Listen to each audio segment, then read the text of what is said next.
Well, in the beginning, because I think everybody knows Roberta, and everybody knows her better than I do, probably. But nonetheless, I would like to stress Roberta has published widely in the topics of regional development, regional innovation systems, regional, you name it, she has published it.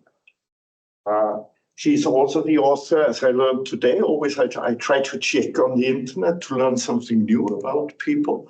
She's also the author of a number of textbooks in regional economics. She has served the scientific community in various functions. You also know that she has been president, vice president, council member of the Regional Science Association International. And I do have to try and add something new. After serving, she has now advanced to the position of a member of the Scientific Advisory Board of WIFO. After serving in all those lesser functions. Just for those of you visiting WIFO, WIFO takes a great pride in being a bridge between science and policy consulting. And the Scientific Advisory Board is one of the central instruments we have to keep in touch with science. As you can imagine, it is difficult if you're always doing applied work to be on the front of research. And we have this advisory board to help us identify topics of future research. So I will not talk much longer. I will give the word to you, and we're looking forward to your presentation. Thank you. Thank you. So thank you very much. Yes. Before we start, just 1 second. I will share the screen for the presentation. And also, just as a administrative task, we're recording this session. So if someone doesn't want to be part of it, this is the information now to leave the room. And I'll give the floor to Roberta. Thank you. So thank you very much. Good morning, everybody, and thanks for the invitation. It's a great honor to be here today to the Jeff Ewing's seminar, 15th Jeff Ewing seminars. I have taken part in previous seminars, Jeff Ewing seminars, but as a participant, so I have now the honor to have this role. Thank you for the presentation, Peter. So what am I going to talk to you? Well, I think that we are, the title is Regional Growth and Disparities in an Era of Digital Transition. Why did I choose this field? Well, there are some stylized facts that are in our everyday life, in the sense that we are going through a digital transition, and we speak about the 4.0 technologies. Or even now the 5.0 technologies, and we are moving very fast in the direction of having always better communication possibilities and so on. But the application of these technologies is something that provides us with structural changes in our societies. Why? Because think about 10 years ago, we had complete different way of communication. And now we have the smartphones and we have everything on our phone. So these are something that touches us directly. So the way in which we work, we communicate, we inform each other, and we express ourselves. And at last, we do business, changes drastically in these thanks to this technological revolution. Thanks or due to, I don't know, but we are going through this transition. So the feeling of disruption is rather deep. And the outcome of all these pleased to have our smartphones and so on, but we change drastically the way in which we speak a lot, and sociologists speak a lot of how the new generation and children communicate and so on and so forth. Just to restrict all these to our field of economics, also, as I said before, the tasks and the occupations that are required nowadays in the labor market change drastically. So all this is really well expected, but we don't know the profound effect that these changes will generate. So the effect of the adoption of these technologies is still much unknown, and especially where do these technologies are more adapted and how. And this is again something that as regional economists we should look at. The literature is very vast. I did not put that, but the impact of the new technologies on the occupation part and the tasks that are associated to the new jobs that are created is something very well studied by, for example, authors like Acemoglu or Autor. In the US, there is a big concern about the displacement effect, that or the creation effect of new jobs that are where we are not ready and we don't have the expertise to cover. And this is something that is very highly felt in the US and also in Europe we start thinking about. But the territorial dimension of all these phenomena is largely neglected in the literature. Apart from some analysis, because there are some publications now dealing with some case studies or some elements that can tell us whether a region, so a regional economy, is able to go through these transformation better or worse than others. So questions like where technological transformations take place in Europe in particular, this will be the case, do they generate growth at the local level wherever they appear? And do they worsen regional disparities? Is something that are questions that are still open. So if you look into the literature, we have had very little replies to this question. And this is where my presentation is, what is my presentation about.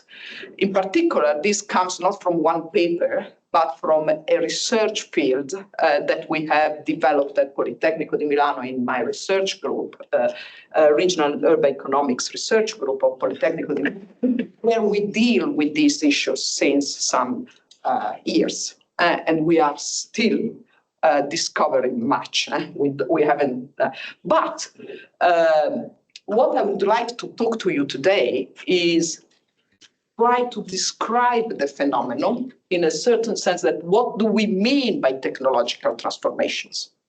We have to give a definition of what we mean and an operational definition, so a way to measure this phenomenon.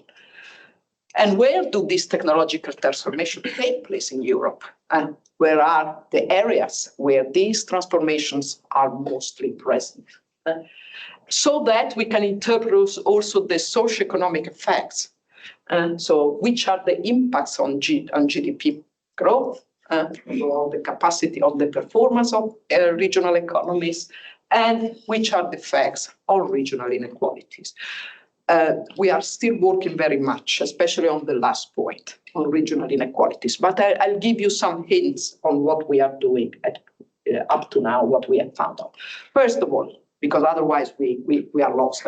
What are we speaking about? What do I mean, so that you can understand, by technological transformations? Well, according to our approach, technological transformation is interpreted as reorganizations of the economy around new possible value creation channels. And this can be new manufacturing organization, new business models in both industries and the service sectors. And these new creation of new value added and the modes in which the value added is created is due to the application of new technologies, leading on their terms, when you apply that, to a radical, profound change in the not only in the economy, but in the society, in the labor market, and in everything. So I think we worked a lot on this definition, and we decided to define two broad types of technological transformation, what we called the Industry 4.0, which describes a process of increasing digital robotization and automation of all the manufacturing environment, enriched with the creation of digital value chains to enable inputs from suppliers and customers and between business partners. So it's not only a matter of the production process which is affected, but also the type of connections that firms entertain among themselves and so on. And this is all in the manufacturing field. And then we have what we define the digital service economy, which has nothing to do with the old service economy. So we are not speaking about the service economy, services that use digitalization. It's much more than that. It's defined as an economy that comprises a sprawling range of businesses, mostly based on digital platforms, with the result that these types of business redesigns the boundaries between products and services. And I will give you some examples. And I can give it now. Think about the sector of, well, before we were used to buy CDs for the music. And so there was a product there. So we were buying a product with a music inside. Now we buy only the content. We forget about the product and we buy the content, and we buy a service from Spotify, from whoever you want. So we move from the product to the service. And this is a revolution in terms of the way in which business is done and is created, and the value added is created. So, okay, having defined that, we decided to look for the geography of the Industry 4.0 and the digital service economy in European regions. Which are the regions that host these transformations? In order to operationalize our definition, we went through the following reason. Regional economies are expected to go through this technological transformation under two concomitant conditions. One of it is their specialization in sectors that are involved in the present technological transformation. And this is the first condition in order to have this transformation. The second is that these sectors have to be innovative sectors. So the adoption intensity of each sector in the region. When both conditions apply, we can expect this regional economy to go through that type of technological transformation. And we worked on the definition of sectors. And this comes from the industrial economic literature and from all the success school of thought that was saying that the sectors adopt on the basis, this is Perez, on the 1983, I forgot to mention that, sorry, on the basis of the use they make of the key factor of the technological transformation. Why? Because this reflects the probability of their adoption. So if a sector uses intensively a factor that is affected by this technological transformation, the probability that the sector adopts this technological transformation is higher. In the case of technological transformation, the use of digital networks and the digital technologies in general is the key element, the key factor that we adopted. And we grouped the NACE code sectors into 3 types of sectors, according to their digitalization of production processes, and that comes from the OECD data. And we have the technology sectors that are the sectors that produce these technologies, and so they not and make use of that. But they produce this, the sectors where the new 4.0 technologies are mainly produced. The second, we have the career sectors that represent those sectors that both produce and adopt these technologies. I don't know, for example, Amazon is producing their own robots. Because they know exactly what they need, so they have engineers producing their robots, and the digitalization of their logistic activities, and so these are career sector. An example, sorry, they enter the career sector type of example. And then we have the induced sectors that represent those sectors that, because of their production structure, they adopt such technologies, but they do not participate in their production, and they gain very little in adopting them in terms of reduction of costs or increasing revenues. So these are the sectors in both the manufacturing and the service sector divided into these categories. And then we have the adoption of these of these technologies by these sectors.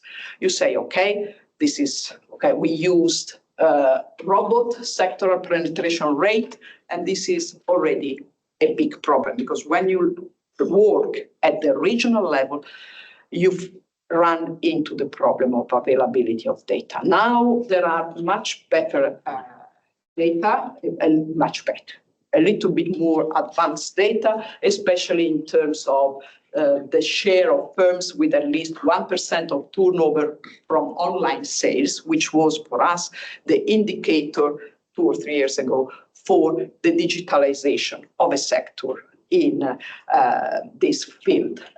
So we had in both cases to estimate the regional dimension from the national to the national data at the regional level, because they did not exist. So it's an estimation that we did. And what we obtained is the following map.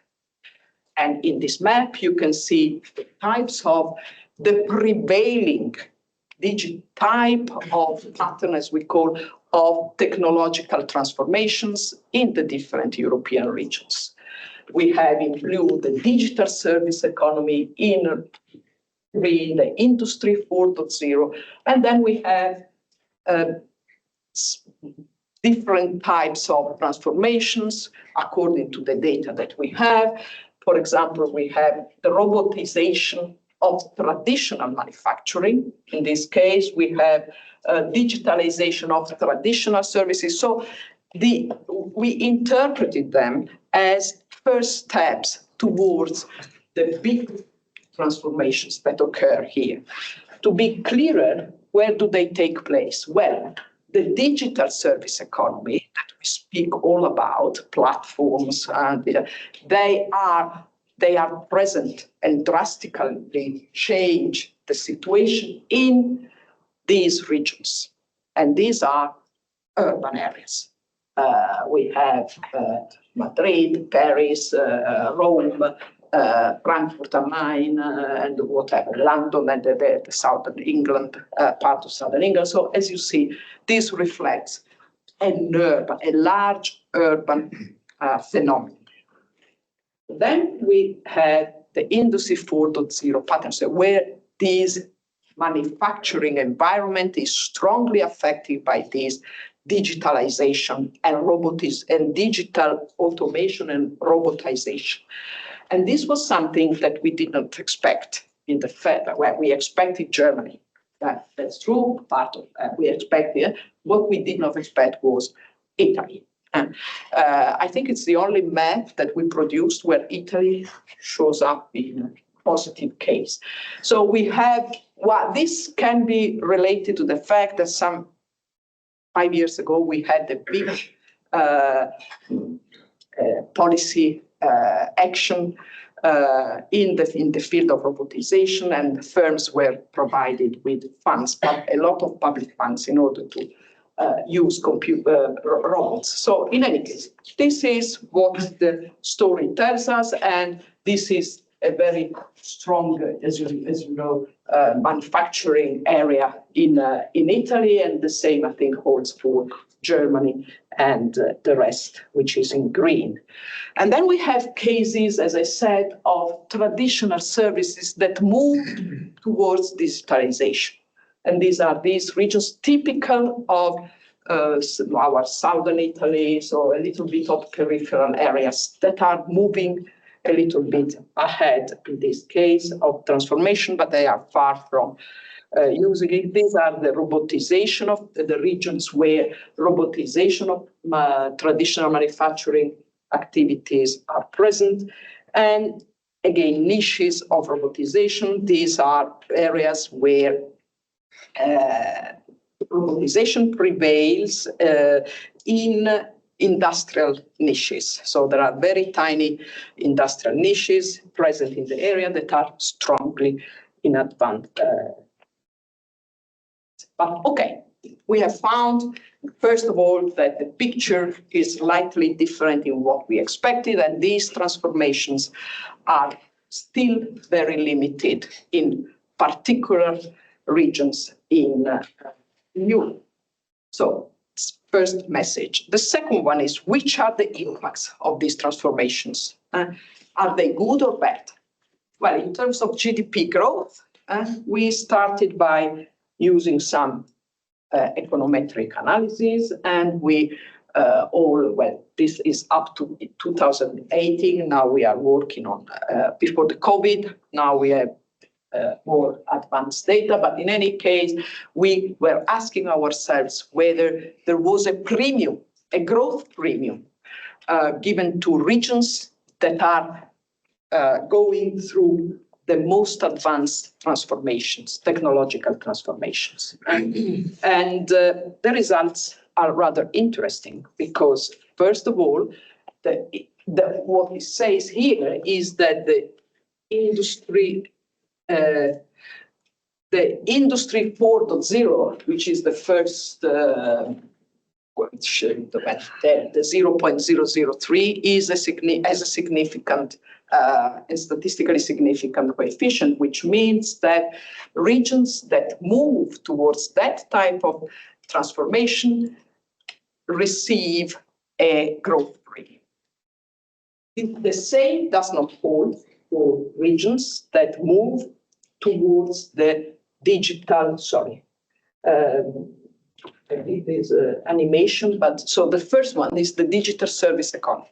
So it seems apparently that the regions that move in that direction don't measure a growth premium. But this was not, let's say, something that we expected. So we said, does this depend on the intensity of adoption? So this is why we put the digital service economy multiplied by the digital technological adoption. And this tells us that those digital service economy regions that have highly adopted this technology have a growth premium. So it depends on the intensity with which this transformation takes place. And then this doesn't hold for others, but this is okay. So we decided to enter a little bit in this new story. And this digital service economy is the most fascinating field that you can work on, because this is really where business is changing dramatically. Before we had the supply and the demand meeting on the market. Now we have a supply, a demand, and the intermediates that are the platforms and the digital platforms. And these intermediaries are those that gain the highest part of the value that is created in the network.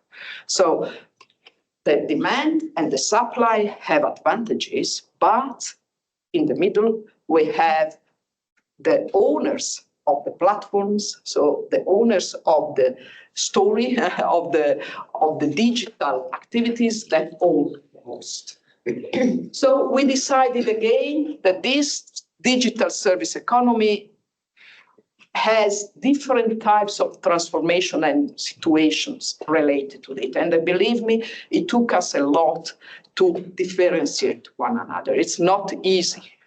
First of all, we defined the product service economy. So this is a situation where manufacturing firms use platforms, use their websites in order to provide and use all the digital technologies in order to provide not only the product, but also a service. So if you buy a car now, you buy the car and you buy all the services related to the car that call you when you have to revise your motor and blah, blah, blah. So there are a lot of services attached to that. You have an app that tells you where your car is and so a lot of it. But this is the very the simplest story. And IBM is there because it was the first company applying this type of activities to the computers and to the products that it was selling. Then we have the sharing economy. Another is fascinating field, because this is where, thanks to platforms, new markets were created. Markets for idle capacity. So now we are able to sell a free seat, very simply, to sell a free seat in our car if we may move from one place to another. We can offer a ride to someone and we can sell this ride, whoever of us. And there are thousands of examples that we can do. So there is a peer-to-peer exchange that didn't exist before, and it creates a lot of advantages for those who do that. BlaBlaCar, for example, is the most common platforms where you can exchange rights. So that's exactly the creation of a market for an idle capacity, for an underutilized asset. And then we have again a big story behind the title online service economy. And this is where Uber, Deliveroo, Stripe, what happens there is that you can become, it refers to a situation in which the digital platforms provide services, products, and contents like mobility solutions, food and beverage services, payment systems, without, and that's the incredible story, without owning the asset to produce the service.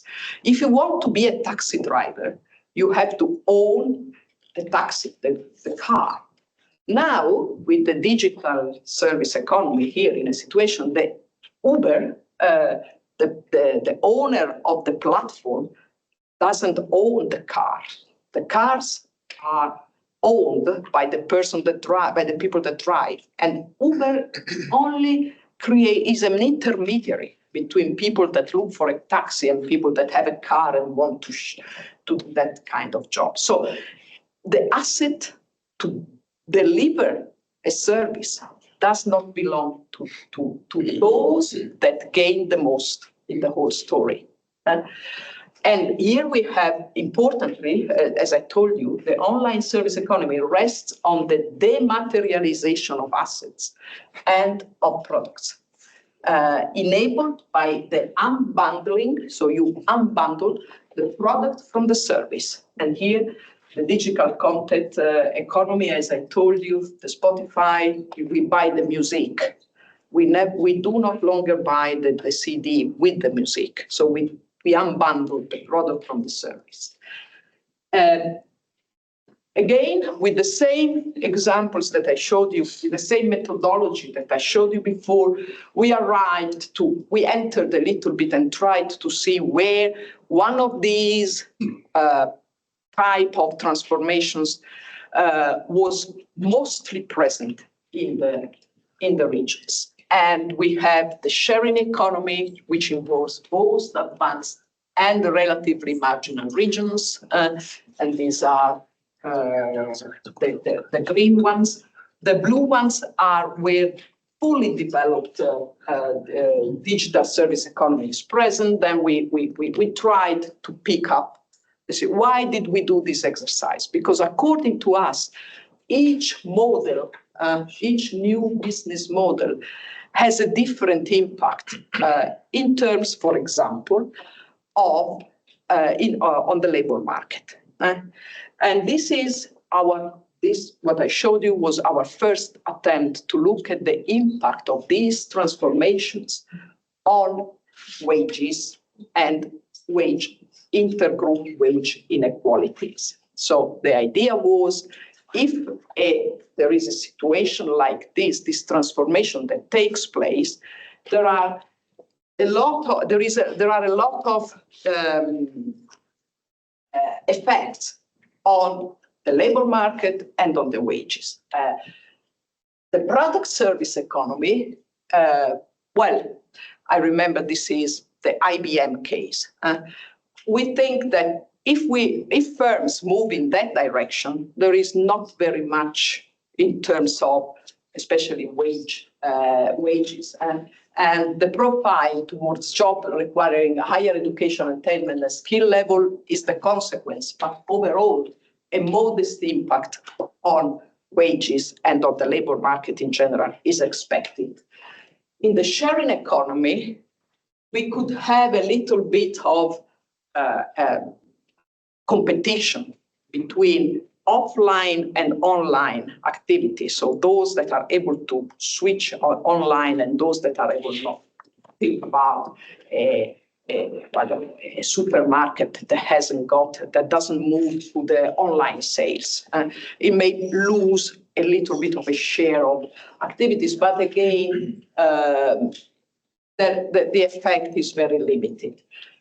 Instead, here, this is where there is a worsening, according to us, of intra-regional wage inequalities because these digital platforms create on-demand work. They create and open to huge problems in terms of low pay. The riders that bring home to your house the pizza or the delivery. We have our cities that are full of riders. And these are new jobs that are the famous gig economy or gig economy, never understood how to say, but this is what is created probably in the cities. And so we moved to the analysis of the wage inequalities within a region and try to linkage with this type of activities. And these are the results. So the sharing economy has a positive, creates a forces wage inequalities. And the same is the unconscious, where we have the fully developed service economy. Why? Well, the regions with a fully developed digital service economy is something that we expected. As I said, there is probably the gap between people that earn a lot and people that earn less increases. And this is our dependent variable. Instead, regions with a pervasive sharing economy suffer from a decrease in the median wages as a consequence of what we think of the shadow effects on traditional offline activities. The fact that people use Uber instead of traditional taxis create a competition on the companies that own, on the people that are taxi drivers, and can create this type of trade-off effect.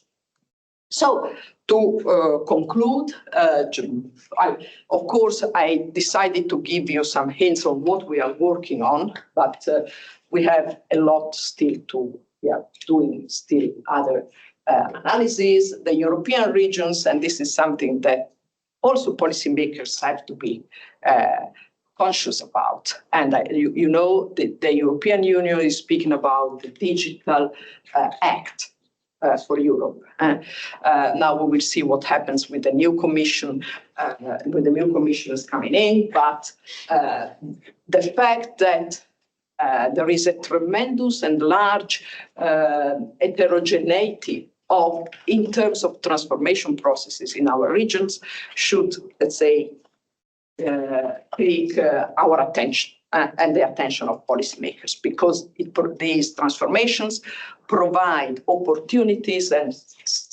threats to regions in a different way. The second point holds for another story that I didn't show you, but only few regions are involved in the most radical transformation path. And many regions in Europe still have limited transformation, either because the transformation affects large but less dynamic sectors, or because transformation hits only few industrial niches. But in any case, the result is that the transformation there still has to come. Benefits of spread of space in a different way, and policies necessarily have to be tailored to the technological transformation present in the region, in line with the premises and guidelines of the smart specialization strategy. And this is one of the publications. If you are interested, that's a book on the whole story, but we have a lot of other more recent publication in paper, and I'm delighted to share them with you if you are interested. Thank you very much for your attention.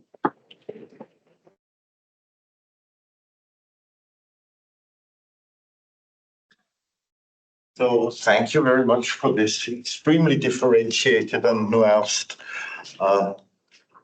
description and analysis of the processes that are upon us.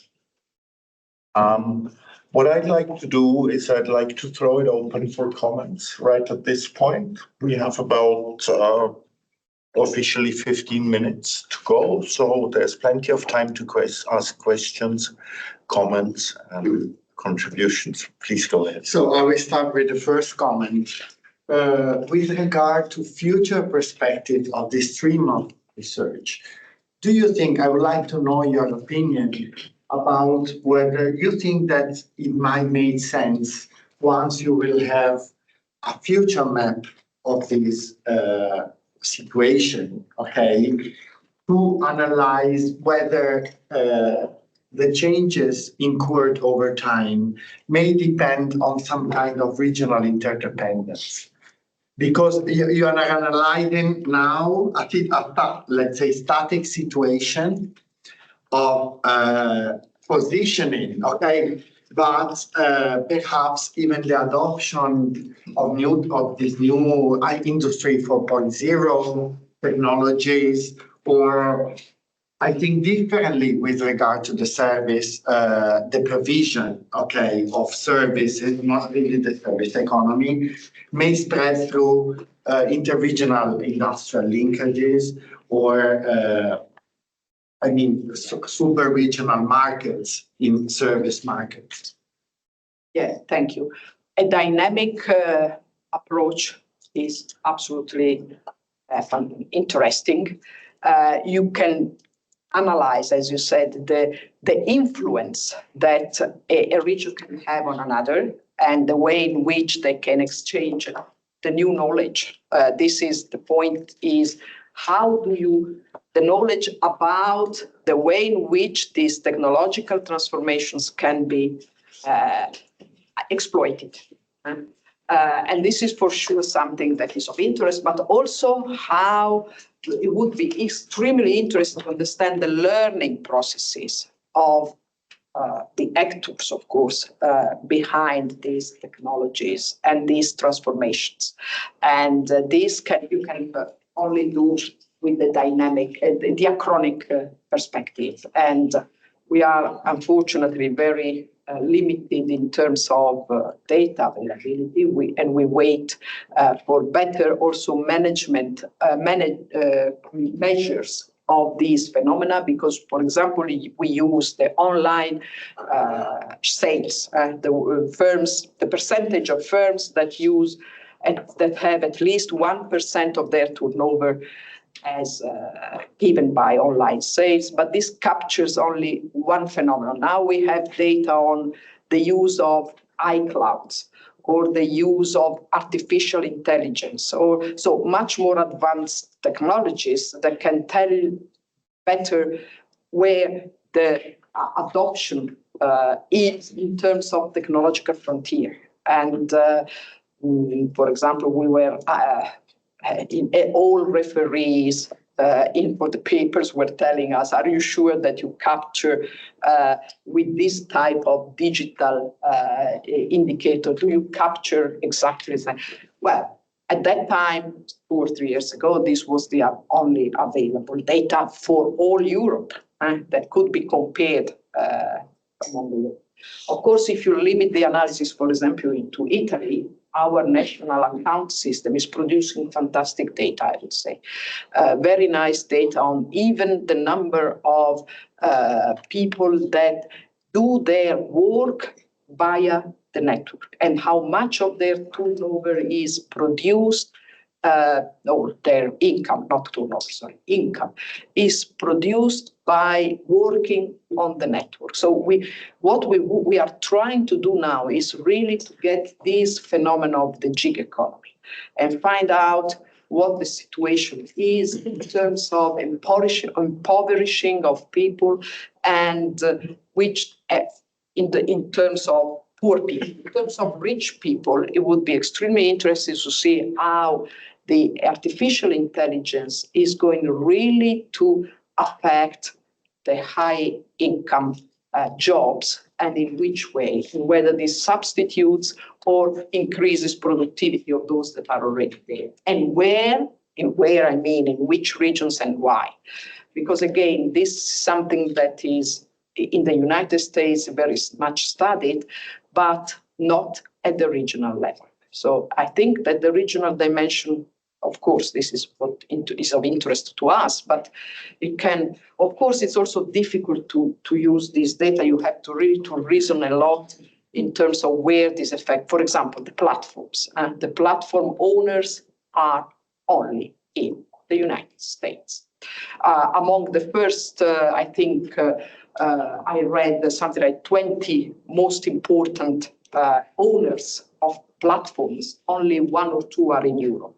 I read it in the Draghi report, because I read the Draghi report, and it showed that in this field, only 2 or 3 firms are European. The rest is out from outside, from the US and from even China is moving on.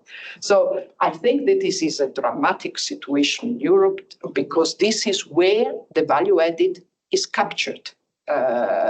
We invent new business models at the advantage of not of Europe, but of somewhere else.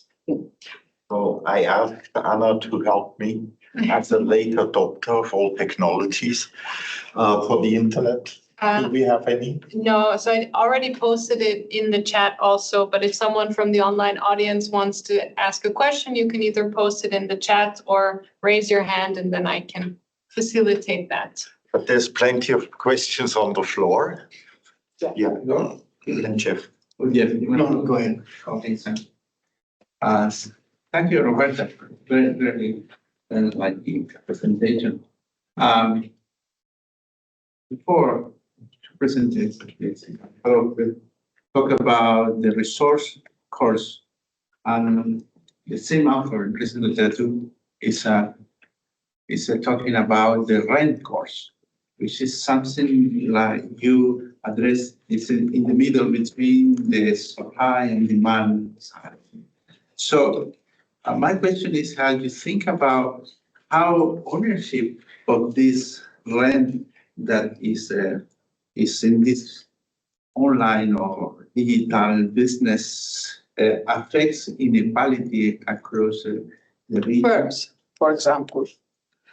Firms, across firms, for example. Or across the territory, because it's in my country, in Chile, for example, the region who has the largest GDP per capita is about $80,000 per year.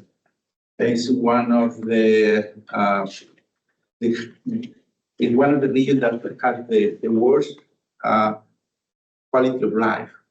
Well, for the people that live there, because most of the value added flow away to the rest of the country or the rest of the world. So I look like ownership, not only wage, but ownership also is explaining a big part of this inequality. So my question is how do you think about how ownership of the rent will be shaping this inequality? As I said, that I have just said before, I think that the ownership here is, so that among the three actors involved in a transaction, in a digital transaction, that the actor that gets the highest rent, so the highest extra profit, is the owner of the platform. And the owner of the platform, the owners of the platform are not in Europe. So, as I said, they are, as Draghi mentioned in his report, the competitiveness, the future of competitiveness in Europe, that's the title of the is shifted to other countries. So it's a new, let's say, it's a new threat for Europe because we buy goods from firms that are located in Europe. So the production is made in Europe, the demand is in Europe, and the value added goes to somewhere else. So that's a strange situation. We are speaking about regions, but this is the extreme case that can happen also among continents. And this is very, very impressive. It's a new way of subtracting or the distribution of value added, geographically speaking, changes drastically with this phenomenon. Sorry. Okay. Thank you very much, Roberta, for sharing your perspectives on this. I'd like to address two issues from your talk that you've alluded to. And before you started, I made notes, and I think I was very happy to see that your empirical analysis confirmed at least one of my a priori expectations. And one of them is what you're suggesting is a world in which the inequality is going to be increasing at the traditional sub-regional level. And that poses an enormous challenge for policy. And I wondered if you had any thoughts about that. Second part is you're changing the whole structure of the way firms operate in terms of who is a worker and who is an owner of capital. And as Piketty reminded us a number of years ago, that the major source of inequality is coming from the capital side, the non-wage and salary income. So that's going to have a very interesting implication for how we measure inequality. And if we don't capture the non-wage and salary, we are really going to be in trouble. And of course, all of this comes together in terms of a challenge to the sort of things that have occupied my life, and that is how do we model this? Because I think what's going to be much more difficult on tracing impacts, the distinction between endogenous and exogenous, and the major sources of income and service expenditures, for example. And now you've got the European Union recognizing this by having a visa policy for digital nomads. So the income comes from outside the EU, but they are resident here. So at least we have some idea of where the spending will take place. But within regions, within countries, that's going to be really, really difficult. So if you have any magic solutions that we can please let us know. Thank you again. Thank you, Jeff. Well, concerning the first question, you are right. The EU has to change, I think, has always been concerned about regional inequalities when regional inequalities are measured among NUTS 2 regions. Well, we can discuss whether NUTS 2, but that's the way in which they reason.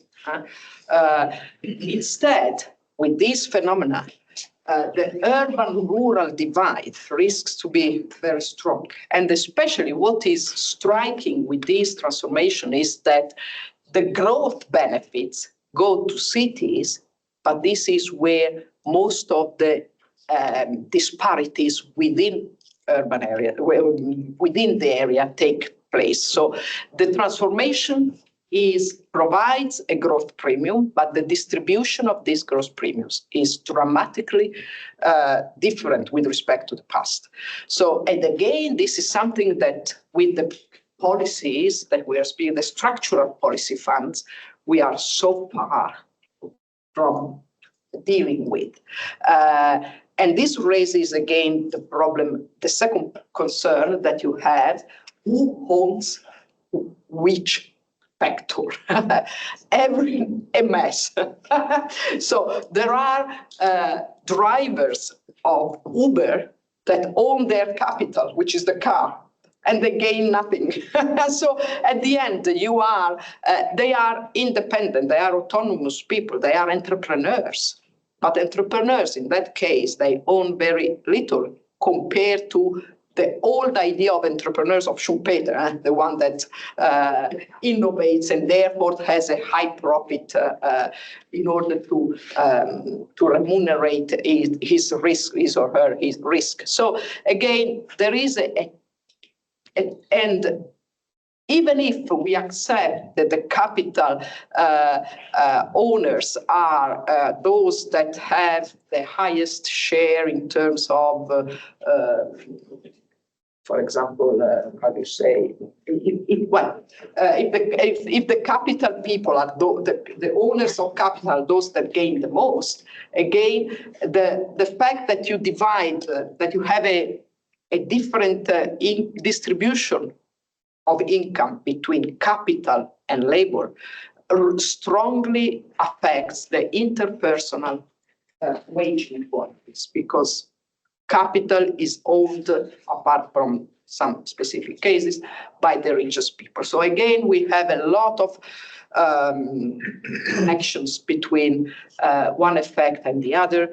And as you say, I don't ask me whether I have a picture on the future. No, we are moving with our analysis on the spatial effects of these technologies and of the new global value chains that are developing nowadays on the functional distribution of income, which is again a very interesting element, which is related to what we said before.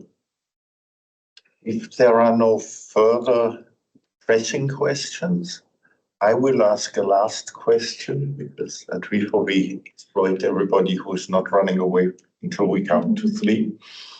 So related to some of the comments already, I mean, at WIFO we very often get the task of specific regions that are concerned about the future in this technological change. So that they're looking for a foresight exercise. They know we cannot really forecast anything in that respect. And then it becomes hard to think of where to learn from. And we always return to history, because we always say, this, this is by far not the first fundamental technological change we have seen. And very often we then become very uncertain because the nature seems to be so different. And I was wondering whether you have any feelings as to how much you can learn or where you can learn from previous transformations, or whether this exercise is maybe not as enlightening as we hope. I think you can get some lessons from the past in terms of the way in which a regional economy is, let's put it, resilient or not to a change. Because this depends on structural elements like the institutional quality, the human capital level, the political, well, these changes. But in any case, these types of things that are traditionally the structure, the urban settlement structure of the region, if a region has a lot. But having said that, then you have to enter the particular type of technological transformations that you are dealing with, because these affect sectors, people differently in respect to the past. Even comparing the ICT revolution with the present one is something that you have to be careful about, because, for example, the ICT revolution hit dramatically the deep middle income people, jobs. Now, this the technological transition affects the low skilled jobs and the high skilled jobs, and no longer the middle skilled jobs, which means a lot in terms of wages and impact on wages, impact on inequalities, impact on. So again, you can learn something, but be careful in transferring what happened once with what will happen in the future. So thank you very much.